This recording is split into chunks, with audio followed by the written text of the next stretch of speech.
자, 프란치스코 하비에르 신부님이 떠나시면서 토레스 신부님에게 맡기고 떠납니다. 그래서 토레스 신부님의 시대가 이제 오는 거죠. 그래서 이분 때에는 신자가 꽤 많이 늘어납니다. 신자가 되게 많이 늘어나고요.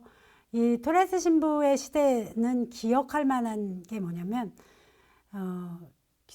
이제 약 신자도 3만 명 정도까지 늘어나고요. 그다음에 교회가 40여 개 정도가 생겨나요. 그러니까 뭐 야마구치, 분고, 히젠, 요코세우라, 교토, 사카이까지.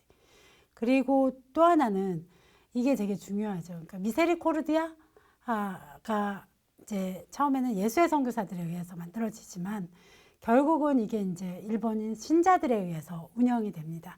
그래서 병원도 만들어지고 고아원도 만들어지고 양로원도 만들어져서 이 역할이 굉장히 컸다라고 해요. 그러니까 일본에서 그때 당시에. 그리고 이 미세리코르디아를 통해서 병원, 고아원, 양로원의 역할이 얼마나 중요했냐면 이 토레스 신부님이 계시던 시기에 이제 자연재해로 기근이 굉장히 심각했는데 이 기근에서 사람들의 목숨을 이제 구한 거죠. 그런 것들이 이제 굉장히 영향을 많이 미치게 됩니다.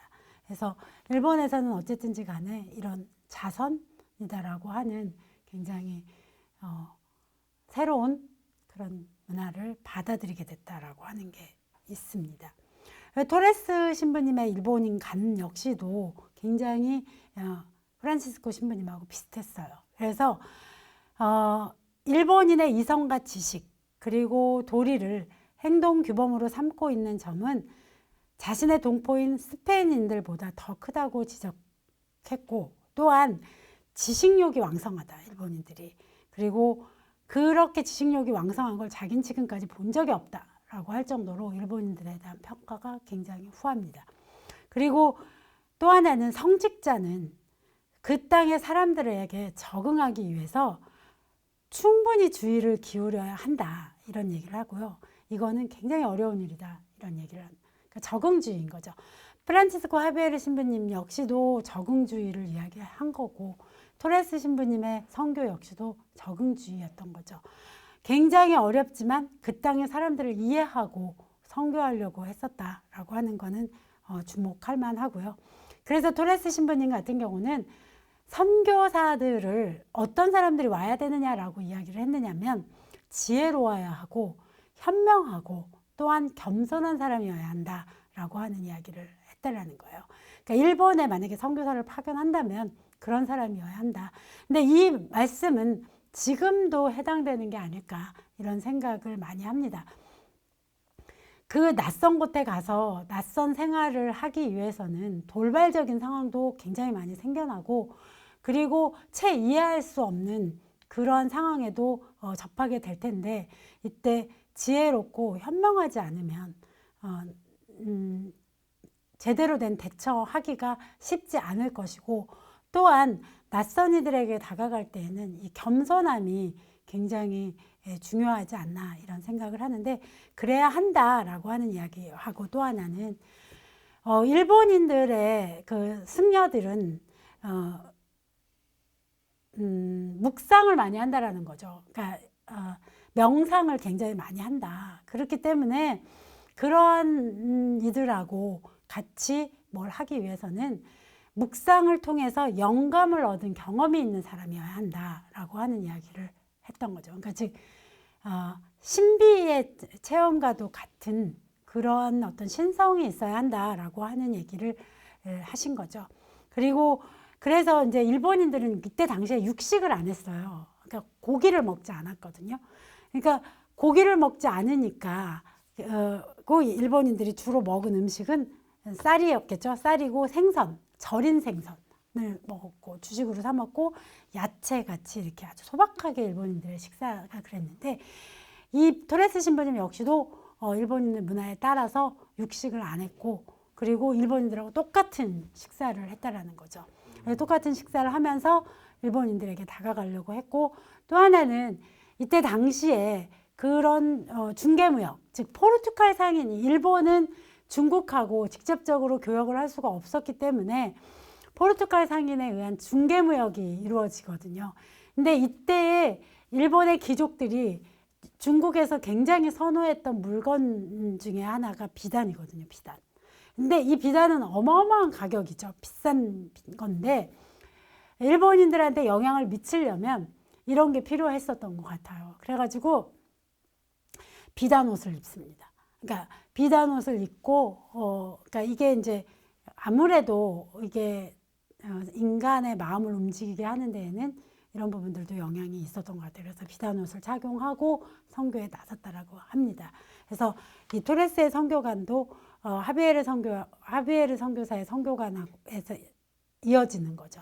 그래서 이 토레스 신부님 같은 경우는 쿠마모토, 일본의 쿠마모토에 기념광장이 있습니다. 그래서 언제 일본에 가게 된다면 여기도 한번 들러볼만 하겠죠. 그래서 그 토레스 신부를 기념하는 그런 광장이 쿠마모토에 존재합니다. 어쨌든지 간에 이 토레스 신부님의 선교 방침은 하비에르 신부님의 선교 방침하고 마찬가지여서 일본과 일본인에 대한 적응주의를 이야기를 했고, 그리고 봉건 영주한테 선교허가를 얻어서 가신과 백성에 대한 선교 자유를 확보하려고 했고, 그 다음에 포르투갈 상선에 일본 내항을 활용하려고 한 거죠. 그러니까 아무래도 영주들은 이 포르투갈 상선에 대한 관심이 많았어요. 그러니까 이들이 가지고 오는 물건에 대한 것, 그리고 그 포르투갈 상선이 올 때에 선교사가 그 포르투갈 상선의 그 운행 그 시대에 맞춰가지고 타고 올 수 있었기 때문에 적극적으로 포르투갈 상선을 활용하기도 했고요. 그리고 하비에르 선교사는 앞에서도 말했던 것처럼 교토 선교가 목적이었기 때문에 교토 선교도 이 토레스 신부님이 착수를 하게 됩니다. 그래서 이것들을 전부 다 토레스 신부가 계승을 하는 거죠. 계승을 해서 하비에르 선교사의 선교 방침은 토레스 신부로 이어졌다라고 말을 할 수가 있습니다. 그러다 보니까 이제 오우치 요시다카가 허가장을 주거든요. 허가장을 주면서 다이묘의 성에 있는 도시와 그의 영내 어디에서든 입교를 원하는 사람은 누구나 데우스의 가르침을 받아들일 수 있고, 영내에서 그리스도의 가르침이 널리 알려지는 일은 영주의 기쁨이 되는 일이다 라고 이야기하면서 허가장을 줘요. 그래서 이게 이제 야마구치에서 굉장히 적극적으로 왕성하게 이 선교가 이루어졌고, 또 하나는 그 야마구치 사람들은 앞에서도 이야기했었던 것처럼 그냥 믿지 않았다라는 거죠. 그냥 믿지 않았기 때문에 문답을 하기도 하고, 또 스님들은 당연히 선교사들이 이야기하는 하느님에 대해서 논쟁이 붙은 거죠. 논쟁이 붙었고, 이 논쟁에 대해서도 기록이 다 남아 있어요. 그래서 이거를 야마구치 슈론이라고 하는데, 어쨌든 이 신부들하고 승려들하고 주고받은, 그러니까 종교적인 어떤 그 첨예한 차이점을 둘러싼 논쟁이 이미 이때 있었다라고 하는 것도 알 수가 있고요. 그 다음에 또 하나는 오우치 요시다카가 다이도지라고 하는 그런 성당을 짓게 하는 거죠. 그러니까 물론 기본은 불교의 그런 흔적이지만 여기에 이제 그 다이도지라고 하는 그 그러니까 성당을 짓게 하는 걸 허락을 해요. 근데 그 허락한 그 윤허장이다라고 우리는 말로는 번역을 할 수가 있는데 이게 남아 있어요. 그래서 어떤 마음으로 이거를 허락을 했는가라고 하는 걸 알 수가 있는데, 그러니까 이 문장이 그대로 남아 있어서 이게 일본 국립도서관에 있는데, 그거를 조금 옮겨보면 이렇게 나와요. 그러니까 스오국 요시키군 야마구치현 다이도지의 건이라고 이제 제목은 그래요. 근데 내용을 보면, 그러니까 이 야마구치라고 하는 곳에 다이도지라고 하는 이 사람들한테는 절이었던 거죠. 그러니까 절사자를 썼으니까. 근데 성당이죠. 우리의 입장에서는 성당인데, 성당을 세우는 걸 허락한다라고 하는 얘기를 하면서 서역에서 온 승려가 불법을 소개하기 위해서 그들의 절을 창건하고자 요청한 대로 윤허한다. 이렇게 얘기를 해요. 그러니까 즉 어떻게 이해했는지 알 수 있는 거예요. 이 사람들은 서역에서 온 승려라고 선교사를 얘기를 한 거예요. 그리고 그들이 저를 창건하고자 한다라고 이해했다라는 거죠. 그러니까 이게 그 사람들의 인식의 범위였던 거죠. 우리가 지금 알고 있는 성당이라든가 신부라든가 이런 의식이 없으니까. 그러니까 이렇게 이해를 하고 허가를 했고 그곳에 성당을 세울 수 있게끔 했다라는 거죠. 그리고 어쨌든 그 야마구치의 슈론이다라고 해서 아까 논쟁이 있었다라고 그랬잖아요. 그러니까 논쟁은 뭐 여전히 뭐 다툰 게 그거겠죠. 하느님의 존재, 만물의 창조 이런 걸 가지고 다투었고, 그 다음에 인간의 양심과 이성의 문제를 다투고, 영혼의 실태와 지옥의 문제를 다퉜다라는 거예요. 그리고 일부 다처제와 남색을 비판하는 근거로 자연법을 댔고, 이걸 둘러싼 이제 논쟁이 첨예하게 이루어진 거죠. 그래서 여기에 이걸 통해서 이 쟁론을 통해서 사람들이 승려들이 개종하는 경우도 종종 있었다라고 합니다. 그러니까 아까 그 토레스 신부가 얘기했었던 지혜롭고 현명해야 하는 선교사가 필요하다라고 하는 건 바로 이런 불승들을 설득하기 위해서 그렇게 필요했겠죠.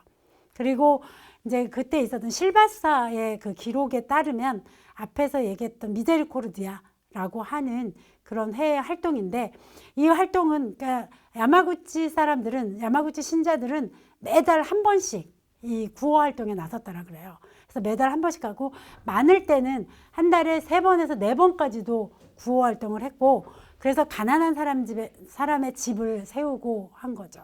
그래서 신자들은 그렇기 때문에 굉장히 많은 사람들이 이제 하층민인 사람들이 많이 신자가 됐겠죠.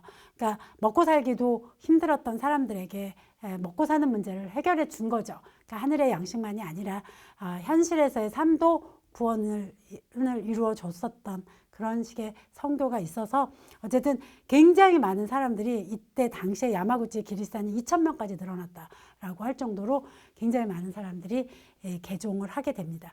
근데 뭐 얘기했던 것처럼 승려들의 개종도 뒤이어졌다. 그러니까 그런 쟁론을 통해서, 그러니까 논쟁이죠. 논쟁을 통해서 그 당시에 그 야마구치의 최고의 선승이다라고 하는 교우젠 바오로라고 하는 승하고 센뇨라고 하는 승려가 개종을 합니다. 그래서 이 대단히 그때 당시에 야마구치에서는 충격이었대요. 그러니까 그 아시카가 학교도 다니고 그랬던 이 최고의 지식인 승려들이 개종하면서 충격을 주기도 했지만, 어쨌든 이런 분들도 빠르게 개종을 하면서 이제 영향을 미쳤던 거죠. 그리고 그러니까 이 규슈죠. 규슈의 이 선교에는 무역선이 막대한 영향을 미쳤다라고 얘기를 했잖아요. 그러니까 얘기했던 것처럼 이 무역선을 통해서 들어오는 물건에 대해서 굉장히 영주들이 굉장히 그 무역선을 기다리고 무역선을 자기네 그 영토로 유치하려고 하는 그런 치열함도 있었기 때문에 이 무역선이 굉장히 중요했다. 그리고 이 무역선을 통해서 오고 가는 거에는 탄약, 생사, 견직물, 황금 같은 것들이 없기 때문에 이것들을 입수하는 건 그 영주의 힘을 기르는 데도 굉장히 중요했기 때문에 무역선의 영향이 굉장히 컸다라는 거. 그다음에 그리고 난 다음에 이제 대가로는 일본은 은이 굉장히 풍성한 나라였거든요. 그때 당시에. 그래서 일본이 아마 세계 최대의 그때 은 생산지였기 때문에 은을 대가로 지불을 하는 거죠. 근데 이 은은 중국에서 굉장히 필요로 했어요. 이때 당시에. 그랬기 때문에 생사나 견직물을 은을 주고 사고 이런 식으로 교역을 하는 이 무역선을 유치하는 게 선교에도 굉장히 많이 도움됐고, 또 배가 들어오면 입항세를 내니까 이 세금을 내는 것도 그 각각의 그 영주들을 부유하게 만들기 때문에 굉장히 영향을 많이 미쳤고, 그 중에 이제 대표적인 사람으로는 그 루이스 데 알메이다라고 하는 사람이 있어요. 이 사람이 이제 상인이었거든요. 그러니까 포르투갈 상인이었는데 거액의 돈을 이제 번 거죠. 근데 사람이 돈만으로 살지 않거든요. 그러니까 영혼의 목마름을 느꼈기 때문에 이 사람은 그렇게 벌은 돈을 그렇게 이제 예수의 선교사들에게 주면서 썼고, 결국은 본인도 예수의 이제 수도사가 되죠. 예수의 수도사가 돼서 일본에 들어와서 굉장히 많은 선교 활동을 합니다. 그러니까 선교 활동을 하고 일본 최초의, 그러니까 근대적인 병원이라든가 이런 것에 원형을 만든 사람으로 일본인들이 지금도 기리고요. 오이타라고 하는 지역에는 이 루이스 데 알메이다를 기리면서 세워진 그 병원 앞에 이 루이스 데 알메이다의 그 동상이 세워져 있습니다. 이런 무역선에 대해서는 하비에르 선교사가 남긴 기록도 있어요. 그러니까 굉장히 솔직하기도 하고 뭐라고 이야기를 했냐면, 만약 일본 국왕이 우리들의 성스러운 신앙으로 개종하게 되어 다수의 상인과 부자들이 살고 있고 일본의 다른 어떤 지방보다도 다량의 금과 은이 많은 도시이며 규모가 큰 항구인 사카이, 그러니까 지금의 오사카부 안에 있거든요. 오사카에 상관을 둘 수 있게 된다면 포르투갈 국왕에게 세속적인 이익을 반드시 가져다 줄 것이 틀림이 없다고 나는 데우스를 두고 확신합니다. 이렇게 말을 해요. 그리고 내가 인도에서 얻은 경험에 의한다면 다른 걱정도 없고 다만 데우스의 사랑을 위해서만 배를 파견하는 자는 없을 것으로 생각됩니다. 이런 이야기를 해요. 그러니까 우리가 선교를 한다라고 하는 거는, 저는 이런 얘기 가끔씩 하거든요. 그러니까 이거를 이제 신부님들은 이제 어떻게 들으시는지 모르겠는데, 개신교에서는 먹고 사는 문제를 해결되게 하는 그런 선교 방식을 참 잘 취한다, 이런 생각을 제가 하거든요. 그러니까 내가 기독교 신자여서 좋더라라고 하는 게 굉장히 많아요. 그래서 그 기독교 신자들끼리 막 학교도 만들고, 학교 만들어서 거기에 취직할 수 있는 길도 열리고, 그래서 그곳에서 그 하느님 말씀을 그 교육을 통해서 또 전하고, 그래서 이게 막 시너지 효과가 나는 거죠. 근데 반면에 카톨릭은 그게 상대적으로 낮은 것 같다라고 느껴요. 그게 제가 가장 아쉽고 안타깝게 생각하는 것 중에 하나거든요. 근데 이때 당시에 1551년에 하비에르 신부님의 그 글이거든요. 이 글 속에서도 이야기하고 있듯이 이 무역선을 통해서 일본을 부유롭게 만들고 이들을 신자로 만들고, 그리고 또 하나는 이걸 통해서 오로지 우리가 밥을 먹고 살아야 되는 인간이 하느님에 대한 사랑만으로는 살아갈 수 없는 존재이기도 하다라고 하는 이야기를 하고 있는 거거든요. 그렇기 때문에 저는 조금 더 우리가 우리가 천주교 신자가 되면 너무 좋더라, 내가 사는 문제도 해결이 되더라 라고 하면 그걸 같이 동시에 고민해야지만이 한국 내에서도 선교의 돌파구가 열리고 아시아로도 돌파구가 열리는 것이 아닐까라고 하는 생각을 하게 됩니다. 자, 오늘은 여기까지 하고 영광송으로 마치겠습니다. 성부와 성자와 성령의 이름으로 아멘. 영광이 성부와 성자와 성령께 처음과 같이 이제 항상 영원히 아멘. 성부와 성자와 성령의 이름으로